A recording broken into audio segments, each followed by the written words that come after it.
Fintech குருவுக்கு வரவேற்கிறோம்.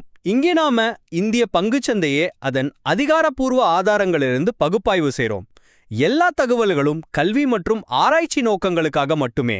முதலீடுகளுக்கு உங்க செபி அங்கீகாரம் பெற்ற ஆலோசகர்களை அணுகுங்க, இல்லனா நீங்களே முடிவெடுங்க. மீண்டும் சிவா வழங்கும் ஃபின்டெக் குருவுக்கு வரவேற்கிறோம். தி டிபேட் நிகழ்ச்சியோட இந்த அத்தியாயத்துக்கு வரவேற்கிறோம். இன்னைக்கு நம்ம பார்க்க போறது இந்தியாவோட மிகப்பெரிய சிமெண்ட் உற்பத்தி நிறுவனம் அல்ட்ராடெக் சிமெண்ட் லிமிடெட் பத்தி. இந்த கம்பெனி உங்களுக்கு தெரியும், கட்டுமான துறையில ஒரு பெரிய பேரு.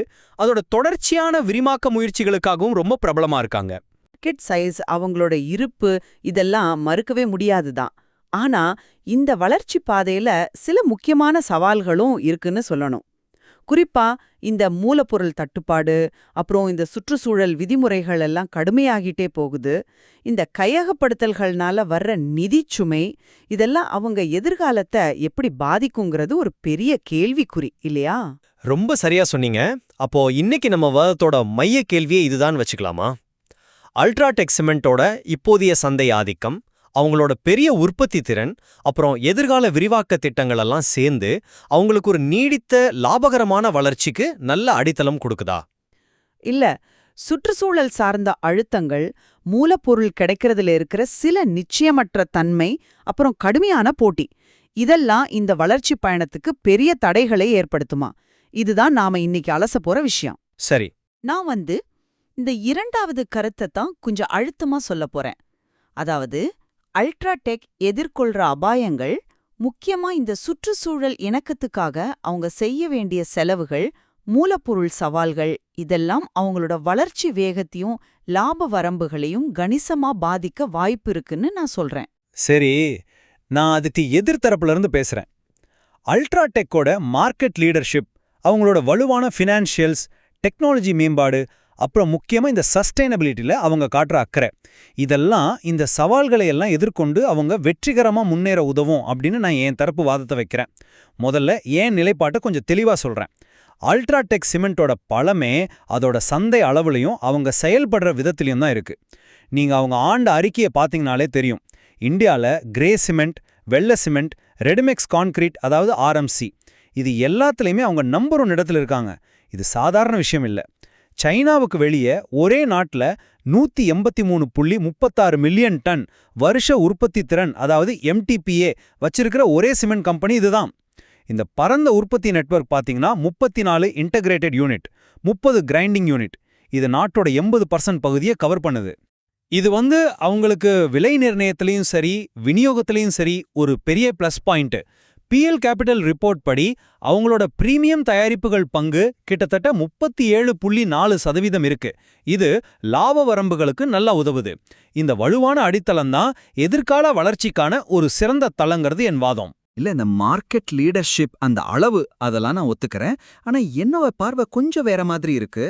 இவ்ளோ பெரிய ஆபரேஷனுக்கு தேவையான மூலப்பொருட்கள் இருக்குல்ல, சுண்ணாம்புக்கல், சாம்பல், ஜிப்சம், பாக்சைட், இதுல அவங்க ஆண்டு அறிக்கையிலேயே ரிஸ்க் செக்ஷன்ல சொல்ற மாதிரி இது கிடைக்கிறதுல பெரிய சவால்கள் இருக்கு. குறிப்பா இப்போ ரினியூவபிள் எனர்ஜிலாம் ஜாஸ்தியாகிறதால தெர்மல் பவர் பிளான்ட்லேருந்து வர்ற சாம்பல், ஃப்ளை ஆஷ் குறையுது. இயற்கை ஜிப்சம் சுரங்கங்கள் குறைஞ்சிக்கிட்டே வருது. அதோட விலையும் ஏறுது. தரமான நிலக்கரி கிடைக்கிறதுலயும் சில சிக்கல்கள். இதெல்லாம் பாத்தீங்கன்னா உற்பத்தி செலவை ஏத்தி லாப வரம்புகளை அழுத்தத்துக்குள்ளாக்குது. அது மட்டும் இல்லாம நீங்க சொன்ன மாதிரி இந்த கேசோரம், இந்தியா சிமெண்ட்ஸ் மாதிரி கம்பெனிகளை வாங்குறது சரி, கெப்பாசிட்டி அதிகமாகுது தான். ஆனா அதுக்காகிற நிதிச்சுமை இருக்குல்ல. PL கேபிட்டல் படி பார்த்தா FY25 நெட் டெட் EBITDA 1.33 மடங்கு இருக்கு. அதோட இந்த இன்டகிரேஷன் சிக்கல்களையும் நம்ம சும்மா விட்டுற முடியாது. ஆனா அதுக்காக கம்பெனி சும்மா இல்லையே.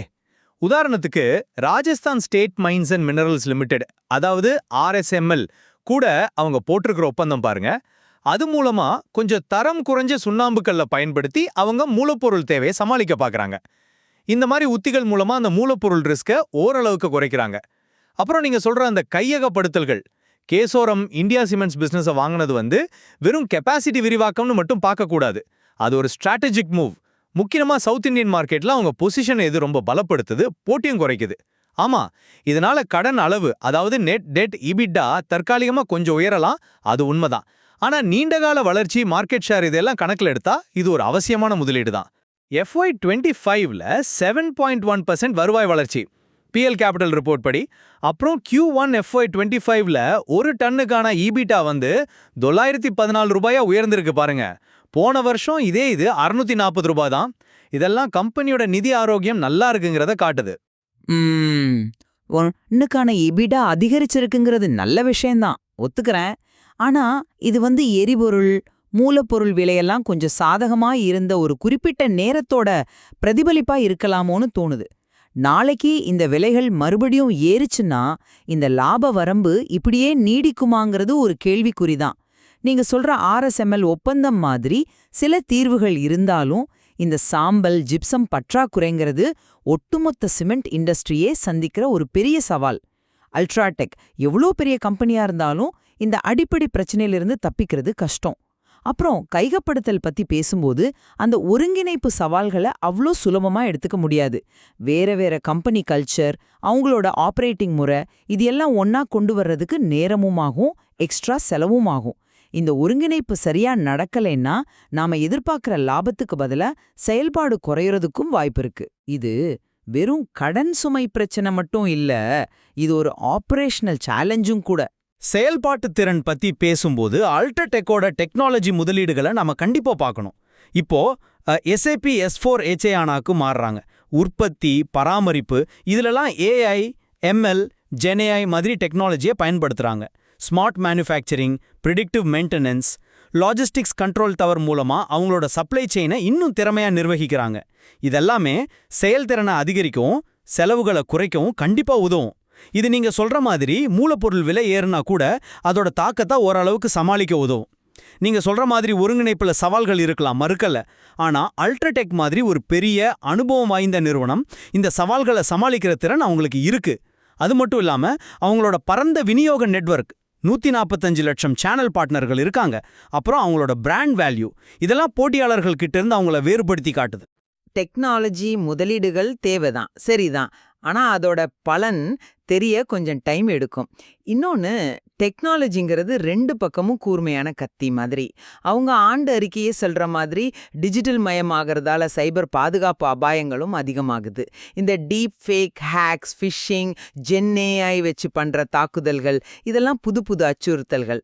ஒரு பெரிய சைபர் தாக்குதல் நடந்தா கம்பெனியோட செயல்பாடும் சரி, நற்பேரும் சரி ரொம்ப மோசமா பாதிக்கப்படலாம். இதுக்கான பாதுகாப்பு நடவடிக்கைக்கும் நிறைய முதலீடு தேவைப்படும்.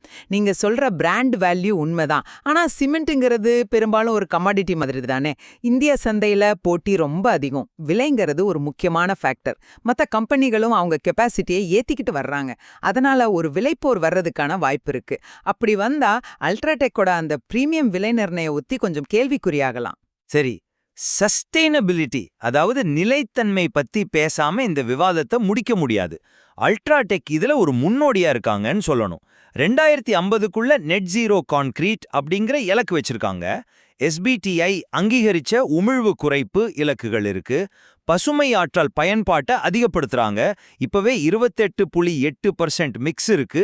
Waste heat recovery system WHRS வச்சிருக்காங்க. மாற்று எரிபொருள் பயன்பாடு TSR 5.7% இருக்கு. இப்படி நிறைய முயற்சிகள் பண்றாங்க. 70க்கும் மேல கிரீன் ப்ரோ சர்டிஃபைட் தயாரிப்புகள் வச்சிருக்காங்க. 44 மில்லியன் டன் மாற்று மூலப்பொருட்களை பயன்படுத்தியிருக்காங்க. 5.1 மடங்கு பிளாஸ்டிக் நெகட்டிவ், 4.9 மடங்கு நீர் பாசிட்டிவ். இதெல்லாம் கேட்கவே நல்லா இருக்கு. இது வெறும் சுற்றுச்சூழல் அக்கறை மட்டும் இல்ல, இது நீண்டகால வணிக நிலைத்தன்மைக்கான ஒரு முதலீடு. எதிர்காலத்துல கார்பன் வரிகள் இல்ல கடுமையான விதிமுறைகள் வரும்போது அல்ட்ராடெக் மத்தவங்கள விட நல்லா பெர்ஃபார்ம் பண்ண இது உதவும். ஆமா, இந்த நிலைத்தன்மை முயற்சிகளெல்லாம் பாராட்ட வேண்டியதான், அதுல சந்தேகமே இல்ல. ஆனா இதோட இன்னொரு பக்கத்தையும் நம்ம பார்க்கணும். அவங்க ஆண்டு அறிக்கையில ரிஸ்க் பகுதியிலே சொல்ற மாதிரி இந்த பசுமை இலக்குகளை அடையிறதுக்கான செலவு ரொம்ப அதிகம். இந்த SOX, நாக்ஸ் உமிழ்வு விதிமுறைகள் எல்லாம் இன்னும் கடுமையாகும்போது அதுக்கு இணங்கிறது, புது டெக்னாலஜியை கொண்டு வர்றது, பயோஃபியூல்ஸு, வேஸ்ட்லேருந்து எடுக்கிற எரிபொருள் இதெல்லாம் கிடைக்கிறது கஷ்டம். இல்லைன்னா விலை ரொம்ப ஜாஸ்தியா இருக்கும். இது பத்தாதுன்னு கார்பன் வரி மாதிரி ஏதாவது வரலாம். இதெல்லாம் லாப வரம்புகள்ல பெரிய அழுத்தத்தை கொடுக்கும். இந்த இலக்குகள் எல்லாம் பேப்பர்ல பார்க்க நல்லா இருக்கலாம், ஆனா அதை நடைமுறைப்படுத்துறதுல இருக்கிற பொருளாதார சவால்கள் ரொம்ப பெருசு. பசுமையா மாறுறதுக்கான செலவு கம்பெனியோட ஃபைனான்ஷியல்ஸை கணிசமா பாதிக்கலாம். அது மட்டும் இல்லாம climate சேஞ்சோட நேரடி தாக்கங்களும் இருக்குல்ல, பிசிக்கல் ரிஸ்க்ஸ் இருக்குன்னு அவங்களோட சொந்த ஆய்வே சொல்லுது. CRS study. நீங்க சொல்ற மாதிரி செலவுகள் இருக்கு, இல்லைன்னு சொல்லல. ஆனா இது எதிர்காலத்துக்கான முதலீடு. குறுகிய கால செலவுகளை மட்டும் பார்த்துட்டு நீண்ட கால நன்மைகளை நாம விட்டுட முடியாது. சுற்றுச்சூழல் விதிமுறைகள் இன்னும் கடுமையாகும்போது அதுக்கு தயாரா இல்லாத கம்பெனிகள் பெரிய அபராதம் கட்ட வேண்டியிருக்கும், இல்லனா செயல்பாடுகளை நிறுத்த வேண்டிய நிலைமை கூட வரலாம். அல்ட்ராடெக்கோட இந்த முன்கூட்டிய நடவடிக்கைகள் அவங்களுக்கு ஒரு போட்டி அனுகூலத்தை கொடுக்கும். அதோட இந்திய சந்தையோட ஒட்டுமொத்த வளர்ச்சி வாய்ப்புகளையும் நம்ம பார்க்கணும். அரசாங்கத்தோட உள்கட்டமைப்பு திட்டங்கள், கத்தி சக்தி, வீட்டு வசதி திட்டங்கள், நகர்ப்புற வளர்ச்சி, இதனாலெல்லாம் சிமெண்ட் தேவை தொடர்ந்து அதிகமாகும்னு எதிர்பார்க்கப்படுது. தனிநபர் சிமெண்ட் நுகர்வு இன்னும் கம்மியா இருக்கிறது எதிர்கால வளர்ச்சிக்கு பெரிய இடம் இருக்குங்கிறத காட்டுது. இந்த வளர்ந்து வர்ற சந்தையில அல்ட்ராடெக் அவங்களோட தலைமைத்துவ நிலையை தக்க வச்சுக்க எல்லா திறனும் அவங்களுக்கு இருக்கு. சந்தை வாய்ப்புகள் இருக்குங்கிறது உண்மைதான். ஆனா அந்த வாய்ப்புகளை லாபகரமா மாத்துறது தான் இங்க இருக்கிற சவால். போட்டி அதிகமாகிக்கிட்டே போகுது. மூலப்பொருள் விலைய அது கிடைக்கிறதுல இருக்கிற நிச்சயமற்ற தன்மை, சுற்றுச்சூழல் இணக்கத்துக்கான செலவு, கடன் சுமை, அப்புறம் நிறைய வழக்குகள் பெண்டிங்ல இருக்கு. கண்டிஞ்சன்ட் லயபிலிட்டிஸ், வரி, சுற்றுச்சூழல், தொழிலாளர் சட்டங்கள் சம்பந்தமா ஆண்ட அறிக்கையில தெளிவா சொல்லியிருக்காங்க. இது எல்லாம் சும்மா எடுத்துக்க முடியாது. இதெல்லாம் சேர்ந்து கம்பெனியோட லாப வரம்புகளை அழுத்த வாய்ப்பு இருக்கு. சந்தை வளர்ந்தாலும் அந்த வளர்ச்சியோட பலன்கள் ஷேர்ஹோல்டர்ஸ்க்கு லாபமா போய் சேர்றத இந்த ரிஸ்க் எல்லாம் தடுக்கலாம். வெறும் மார்க்கெட் ஷேரை மட்டும் பார்க்கறது பத்தாது. லாபகரமான வளர்ச்சியை உறுதி பண்றது கொஞ்சம் கஷ்டமா இருக்கலாங்கிறது ஏன் நிலைப்பாடு. அவங்களோட சந்தை தலைமை, வலுவான ஆபரேஷனல் கட்டமைப்பு, ஸ்ட்ராட்டஜிக்கான விரிவாக்கங்கள், அப்புறம் சஸ்டைனபிலிட்டில அவங்க காட்டுற அக்கறை, இதெல்லாம் வச்சு பார்க்கும்போது எதிர்கால சவால்களை சமாளிச்சு இந்திய கட்டுமானத் துறையோட வளர்ச்சியிலிருந்து பயனடைய நல்ல நிலையில இருக்காங்கன்னு நான் நம்புறேன். அவங்களோட அளவும் அனுபவமும் அதுக்கு கண்டிப்பா உதவும். ஆனா நான் சொல்றது என்னன்னா, மூலப்பொருள் தட்டுப்பாடு, விலை உயர்வு, சுற்றுச்சூழல் விதிமுறைகளோட நிதிச்சுமை, கையகப்படுத்தல்களோட ஒருங்கிணைப்பு சிக்கல்கள், போட்டி, கடன் அளவு, இந்த மாதிரி முக்கியமான அபாயங்கள் அவங்க வளர்ச்சி பாதையில தடைகளை ஏற்படுத்தலாம். இந்த அபாயங்களை எல்லாம் கணக்குல எடுத்துக்காம அவங்க எதிர்காலத்தை மதிப்பிடுறது சரியா இருக்காது. அவங்களோட இப்போதைய பலம் எதிர்கால சவால்களை எதிர்கொள்ள போதுமானதா இருக்குமாங்கிறத நம்ம தொடர்ந்து கண்காணிக்கணும். நிச்சயமா அல்ட்ராடெக் சிமெண்டோட எதிர்காலம்ங்கிறது அதோட பலம், பலவீனம், வாய்ப்புகள், அச்சுறுத்தல்கள் எல்லாத்தோட கலவையாத்தான் இருக்கும். இன்னைக்கு நாம பேசினது இந்த 2 வேறுபட்ட பார்வைகளை கொஞ்சம் வெளிச்சம் போட்டு காட்டியிருக்கும்னு நம்புறோம். ஆமா, ஒரு நிறுவனத்தை முழுமையா புரிஞ்சுக்க இந்த மாதிரி வெவ்வேறு கோணங்கள் ரொம்ப அவசியம். எந்த ஒரு முடிவையும் எடுக்கிறதுக்கு முன்னாடி இந்த எல்லா காரணிகளையும் யோசிக்கிறது முக்கியம். தி டிபேட் நிகழ்ச்சியில பங்கேற்றதுக்கு நன்றி. ஃபின்டெக் குரு யூடியூப் சேனல் பார்வையாளர்களுக்கும் நன்றி. இது போன்ற வீடியோக்களை நாங்க அதிகமா தயாரிக்க சப்ஸ்கிரைப் செய்து நோட்டிஃபிகேஷன் பட்டனை அழுத்துங்க. அடுத்த அத்தியாயத்துல இன்னொரு தலைப்போட சந்திக்கலாம். நன்றி.